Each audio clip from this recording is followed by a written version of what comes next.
మణికొండ భూ వివాదం నుంచి బయటపడేందుకు బ్రదర్ అనిల్ కుమార్ విశ్వ ప్రయత్నం చేస్తున్నారు.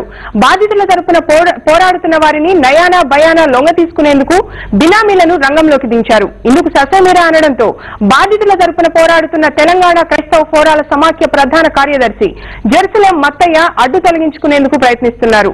మత్తయ్య ప్రాణభయంతో ఏబిఎన్ ను ఆశ్రయించారు.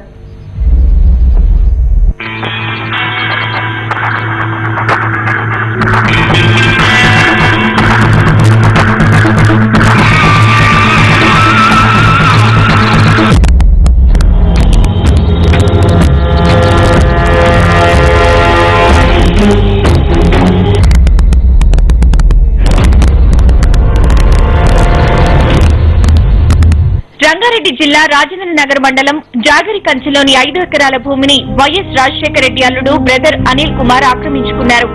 రాజశేఖర రెడ్డి ముఖ్యమంత్రిగా ఉన్నప్పుడు అధికార బలంతో ఈ భూములను కబ్జా చేశారని బాధితులు ఆరోపిస్తున్నారు. 80 సంవత్సరాల నుంచి వంశపారంపర్యంగా సాగు చేస్తున్న వ్యవసాయ భూములను అప్పటి వైఎస్ సర్కార్ తమ నుంచి బలవంతంగా లాక్కుందని తెలిపారు. ఆ స్థలానికి సంబంధించిన పత్రాలు తమ పేరు మీదే ఉన్నాయని చెప్పినా నేటి కాంగ్రెస్ ప్రభుత్వం పట్టించుకోలేదని చెప్పారు. ఈ విషయంపై కోర్టుకు వెళ్లి స్టే తెచ్చినప్పటికీ అధికారాన్ని అడ్డుపెట్టుకుని ఆ స్థలంలో చర్చి నిర్మాణాన్ని చేపట్టారని తెలిపారు.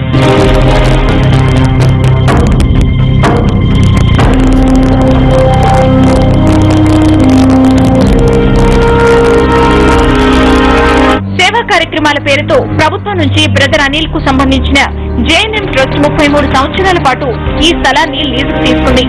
ఇది జరిగి దాదాపు 8 ఏళ్లవుతున్నా ఇప్పటి వరకు అక్కడ అటువంటి కార్యక్రమాలు ప్రారంభం కాలేదు.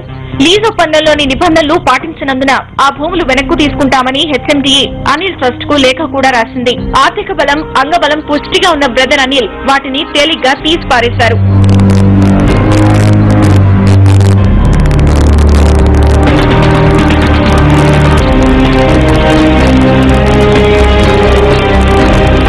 పేరు జెరూసలేం మత్తయ్య.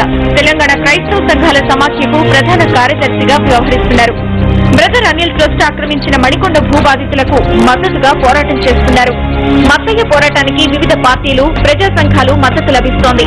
దీంతో తన ప్రభావం తగ్గుతుందని గ్రహించిన అనిల్ మత్తయ్య అడ్డు తొలగించుకునేందుకు ప్రయత్నాలు ప్రారంభించారు. ఈ పనిని బ్రదర్ అనిల్ తన బినామీ కొండలరావుకు అప్పగించారు. వెంటనే రంగంలోకి దిగిన కొండలరావు అనుచరులు ఎంతో కొంత తీసుకుని సైలెంట్ అయిపోరాదా, ఎందుకు పెద్దోళ్లతో తిప్పలు అంటూ మత్తయ్యను లొంగ తీసుకునే ప్రయత్నం చేశారు.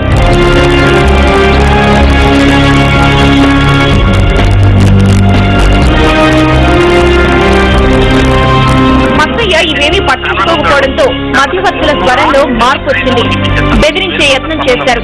మత్తయ్య ఏబిఎన్ ఆశ్రయించారు. బ్రదర్ అనిల్, ఆయన బినామీ కొండలరావు అసలు బండారాన్ని బయటపెట్టేందుకు సహాయం అందించాలని కోరారు.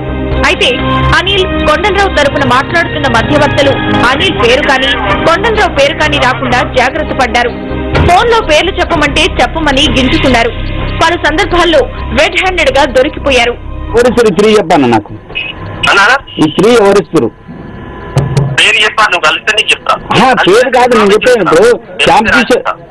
మధ్యవర్తులందరూ ప్రయత్నాలను కొనసాగిస్తున్న సందర్భంలోనే వైఎస్ఆర్సీపీ క్రిస్టియన్ సెల్ నాయకురాలు రాధా మాథ్యూస్ రంగంలోకి దిగారు. నీవెంత, నీ తాహతెంత, నీతో బ్రదర్ అనిల్ వచ్చి మాట్లాడాలా అంటూ మత్తయ్యపై కోపం ప్రదర్శించారు. కొండలరావుతో మాట్లాడి 5 లక్షలు ఇస్తారు, సెటిల్ చేసుకోమని సలహా ఇచ్చింది. ఎవరికి తాగతిన్నాక తాగద్దు. ఒక దైవ సేవకుడు అనిల్, ఒక దైవ సేవకుడు అన్న అక్క ఒకటే చెప్తున్నావు. ఎవరు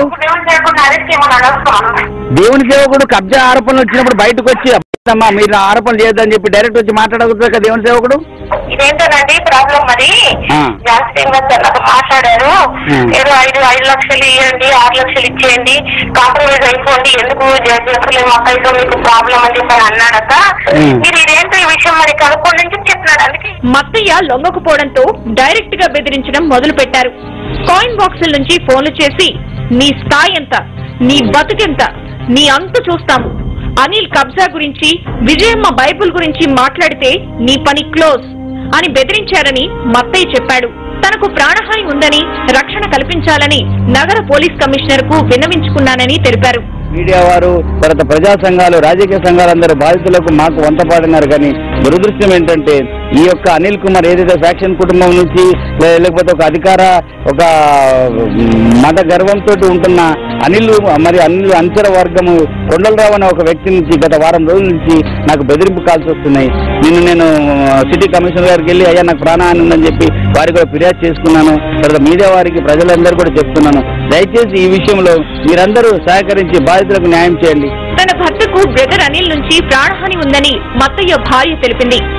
కానీ మరి గడ్డం సాల్మన్ గారు, ఈ రాధా మాథ్యూస్ గారు మేము లోటస్ పాండ్ దగ్గర ముట్టడి చేసినప్పుడు ఆ రోజు వచ్చి ఈయనకి ఎవరో డబ్బులు ఇస్తున్నారు, దానికి ఆ డబ్బులకు ఆశపడే ఈయన ఈ విధంగా బ్రదర్ అనిల్ మీద ఆరోపణలు చేస్తున్నారని చెప్పారు. అది మీరు చాలా తప్పుగా అర్థం చేసుకున్నారని నేను చెప్తున్నాను. కాబట్టి ప్రాణ భయం మీద ఆయనకు మరి గత వారం నుంచి కూడా బెదిరింపు కాల్స్ వస్తున్నాయి. కాబట్టి ఈ విషయంలో మేము ఈ పోలీస్ శాఖ వారికి కూడా మరి వినతిపత్రం అందజేస్తున్నాము, సీఎం గారికి కూడా.